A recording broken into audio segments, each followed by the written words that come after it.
Good evening everyone. मैं दिव्यांशु शुक्ला वापस से ब्रेन बिल्डर कोचिंग इंस्टीट्यूट से। तो हम लोग बात कर रहे थे IT 402 के बारे में, जहाँ पे हम लोगों ने DBMS ऑलरेडी कवर किया हुआ है। आप हमारे यूट्यूब चैनल पे देख सकते हैं। हम लोग बात कर रहे थे कैल्क के बारे में। तो कैल्क में हम लोगों ने PPT के थ्रू सारे जो बेसिक्स इन्फो है, जो टॉपिक्स हैं कैल्क के, वो हम लोगों ने देख लिए थे। हम लोगों ने सीखा कि कैल्क होता क्या है, first thing. Second thing, we came to know that why we are using open source software. ठीक है, और डिफरेंस क्या होने वाला है ओपन सोर्स में और जो हमारा दूसरा है, जैसे फॉर एग्जांपल कैल्क है या एक्सेल है, प्रोप्राइटरी सॉफ्टवेयर में और ओपन सोर्स सॉफ्टवेयर में क्या डिफरेंस है, वो हम लोगों ने देखा। तो mainly three main major difference है। It is free of cost, that one you have to purchase, you have to pay. And source code available होता है। जो सबसे बड़ा पॉइंट है वो हमारे पास क्या है कि सोर्स कोड अवेलेबल होता है ओपन सोर्स सॉफ्टवेयर में। और जब हम लोग एक्सेल की या प्रोप्राइटरी सॉफ्टवेयर की बात करते हैं, वहाँ पे हमारे पास ओपन सोर्स में, सॉरी, सोर्स कोड अवेलेबल नहीं होता है। और सोर्स कोड क्या होता है? Basically the origin of the website और वेब एप्लीकेशन और वॉट एवर इट इज। ठीक है, तो ये कैल का इंटरफेस है। हम लोग ऑलरेडी इसके बारे में सारी चीज़ें देख चुके हैं, समझ चुके हैं। अब जो पहली चीज़ हमें समझनी है वो है ये कि मैक्रोस का हम यूज़ कैसे करें। ठीक है, तो हमें ये चीज़ ऑलरेडी पता है कि मैक्रोस कहाँ पर होता है, टूल टैब पे। ठीक है, अब हम लोग करेंगे क्या कि फॉर एग्जांपल हम जाते हैं टूल टैब। ठीक है, macros option, okay, then click on this record macro. Record macro पे जब हम क्लिक करेंगे तो एक साइड में एक ऐसी जो है ये बनकर आ जाएगी, एक प्रॉम्प्ट विंडो टाइप की। ठीक है, जिसमें एक दिखा हुआ है स्टॉप रिकॉर्डिंग। अब फॉर एग्जांपल इस सेल में मैं कुछ लिखना चाह रहा हूँ, मैं अपना नाम लिखता हूँ।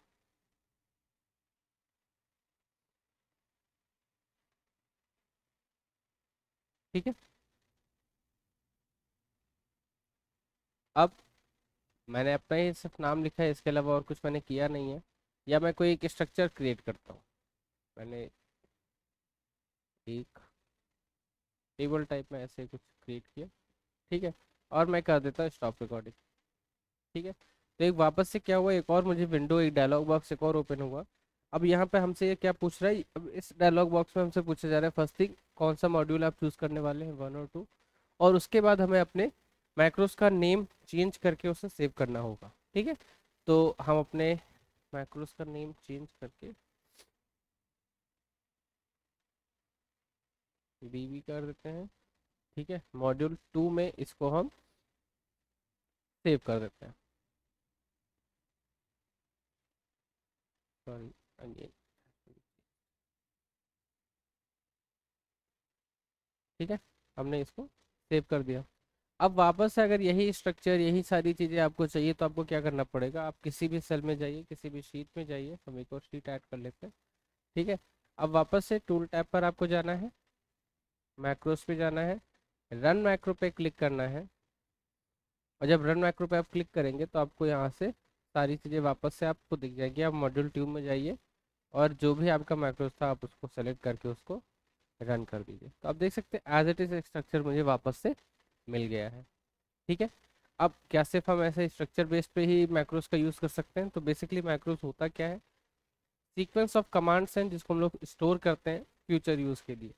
ठीक है, अब बात आती है, क्या सिर्फ इसी स्ट्रक्चर पे नहीं, सिर्फ स्ट्रक्चर पे नहीं, अभी ये मैं यहाँ पे शीट 2 में ही काम करता है। ठीक है, अब पहले से मैंने लिखा हुआ है, अ,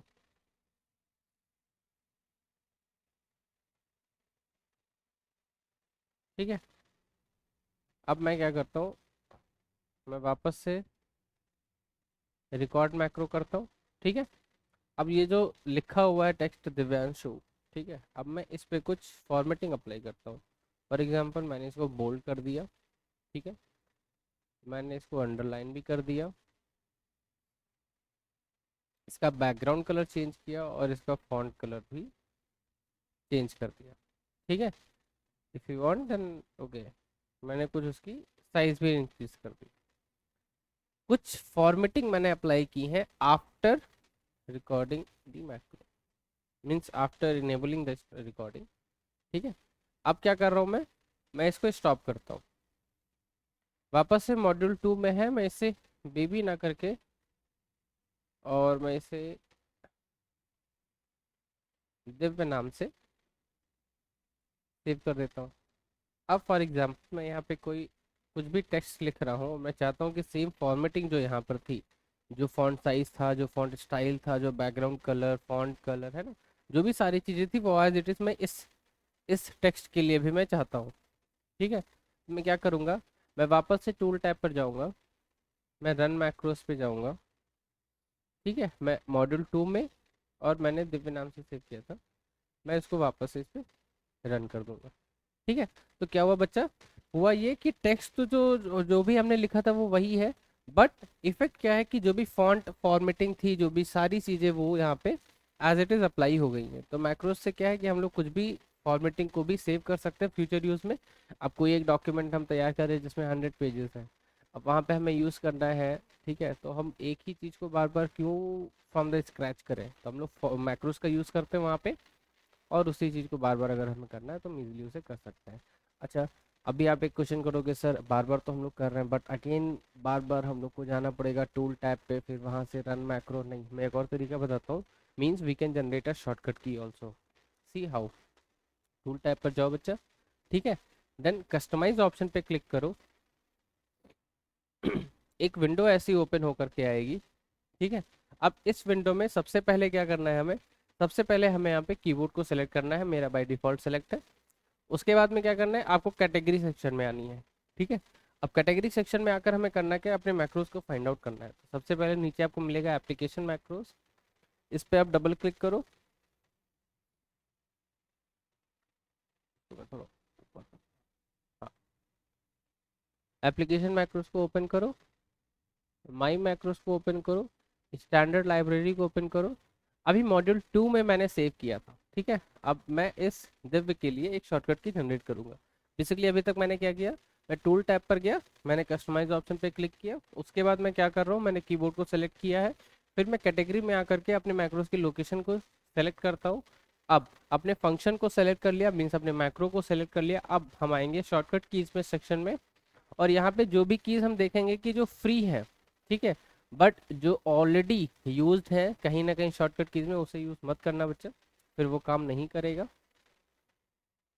ठीक है, तो कोई एक ऐसी की फॉर एग्जांपल अभी कंट्रोल+3 जो है ये ब्लैंक है। ठीक है, इस पे कोई भी फंक्शन अभी इनेबल्ड नहीं है, तो मैंने इसको किया असाइन। ठीक है, और इसको कर दिया ओके।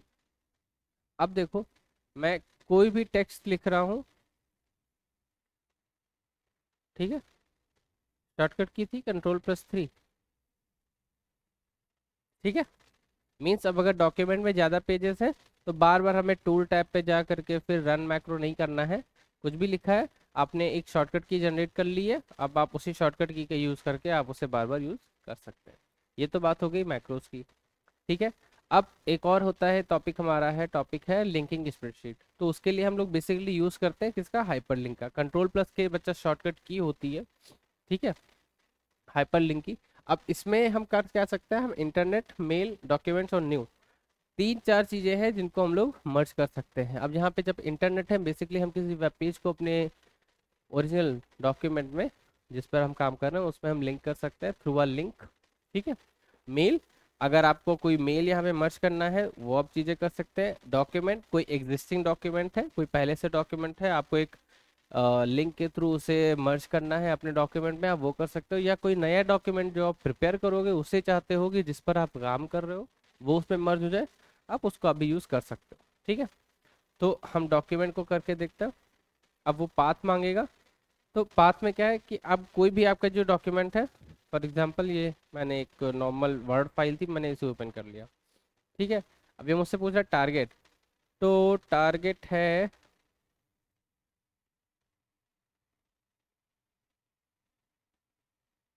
वेट, यहाँ पे, ठीक है, कंट्रोल+ के किया हम लोगों ने, डॉक्यूमेंट किया, पाथ, एक एक्सेल फाइल है, ओपन किया, टारगेट, सी,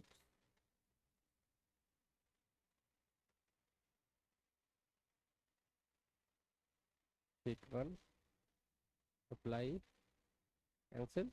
ओके, अब फ्रेम और टेक्स्ट किस फ्रेम में आप चाहते हो वो चीज़ें आप यहाँ से फाइंड आउट कर सकते हो। ठीक है, ब्लैंक में है या टॉप में है, पेरेंट में है सेल के, वो सारी चीज़ें आप यहाँ से फिक्स कर सकते हो। टेक्स्ट किस किस टेक्स्ट के अंदर आप चाहते हो कि वो जो पाथ है वो फिक्स हो जाए या मर्ज हो जाए, जिससे कि जब भी हम उस टेक्स्ट पे क्लिक करें उस पाथ के थ्रू हम उस डॉक्यूमेंट पे पहुंच जाए। तो मैं यहाँ पे ओल्ड लिख रहा हूँ, नेम सेम ही करता हूँ मैं। ठीक है, अप्लाई करेंगे, ओके करेंगे। अब आप देख सकते हो यहाँ पे एक ओल्ड करके टेक्स्ट आ गया है, ब्लू कलर से आया है और ये एक अंडरलाइन टेक्स्ट है। अब जब पर भी मैं इस पे जाऊंगा तो एक मैसेज मुझे शो करेगा कि कंट्रोल को प्रेस करिए, देन आप अगर इस पर क्लिक करोगे तो आप दूसरे पेज पर पहुंच जाएंगे। ठीक है,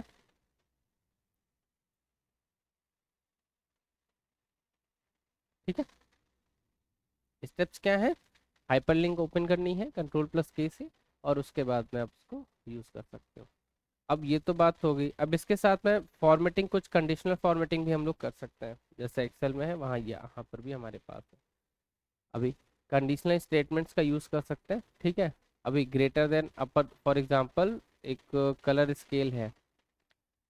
ठीक है, अब ऑल सेल्स पे है या जो सिलेक्टेड है उस पर है। ठीक है, तो सेल वैल्यू पे है, फॉर्मूला पर है, डेट पर है, तो सेल वैल्यू पर है। अब cell value is equal to means हमारे पास बहुत सारे ऑपरेटर्स अवेलेबल हैं, आप जो चाहो आप उसका यूज कर सकते हो। ठीक है, अब मैं कर रहा हूँ कि ग्रेटर देन, अगर सेल वैल्यू ग्रेटर देन 100 है, ठीक है, तो क्या हो जाए स्टाइल, मैं न्यू स्टाइल पे क्लिक करता हूँ और चेंज कर देता हूँ उसका बैकग्राउंड कलर लाइट ग्रीन हो जाए। ठीक है, और इसको कर दिया मैंने ओके। अब फिलहाल B2 में कुछ नहीं है, मैं 88 लिख रहा हूँ, कुछ नहीं हो रहा है। ठीक है, मैं 100 भी लिखूंगा तब भी कुछ नहीं होगा। बट जैसे ही मैंने 101 लिखा, क्या हुआ, उसका बैकग्राउंड कलर चेंज हो गया। क्यों? क्योंकि हम लोगों ने उस पार्टिकुलर सेल में क्या किया हुआ है, कंडीशन अप्लाई कर रखी हुई है। ठीक है, अभी मैं वापस से इसको अगर 100 करता हूँ, वापस से कुछ नहीं होगा। बट अगेन इसकी वैल्यू अगर 102 भी हो गई या 101 भी हो गई, तो वापस से कंडीशन हमारी ट्रू हो जाएगी और जो भी फॉर्मेटिंग जो भी हम लोगों ने अप्लाई किया है वो वहाँ पे एज इट इज हमें शो करेगा। ठीक है, ये बात समझ में आई? ठीक है, अब हम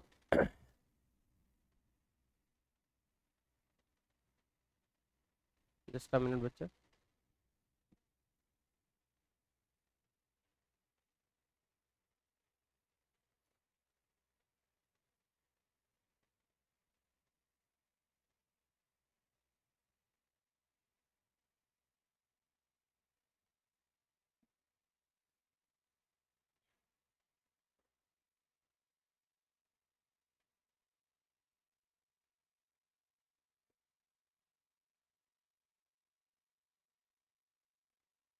आई थिंक स्प्रेडशीट कैल्क में सारी चीज़ें हमारी कवर है, एक बार मैं क्रॉस चेक कर रहा हूँ।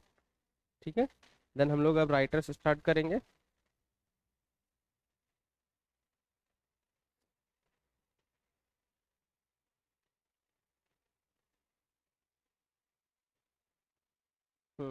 ओके, तो हमारी सारी चीज़ें कवर्ड है।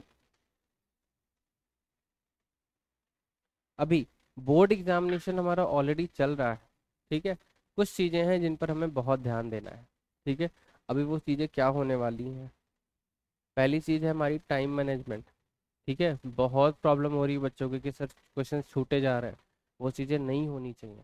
ठीक है, टाइम मैनेजमेंट करो। और ऑलरेडी जो आईटी का पेपर है वो लास्ट में पड़ रहा है, 18 मार्च को है। ठीक है, तो आपके पास अच्छा खासा टाइम ड्यूरेशन है उसमें, आप उसका यूज़ कर सकते हैं। ठीक है, तो अच्छे से यूज़ करिए, जो भी क्वेश्चंस हैं जो भी चीज़ें हैं जो आपको जिस भी टॉपिक में है डाउट आ रहा है, ठीक है, आप कमेंट सेक्शन में आइए, आप यहाँ में कांटेक्ट करिए। ठीक है, आप बताइए, हम उन चीज़ों को सॉल्व करेंगे। ओके, बाकी मिलते हैं नेक्स्ट वीडियो में। Thank you.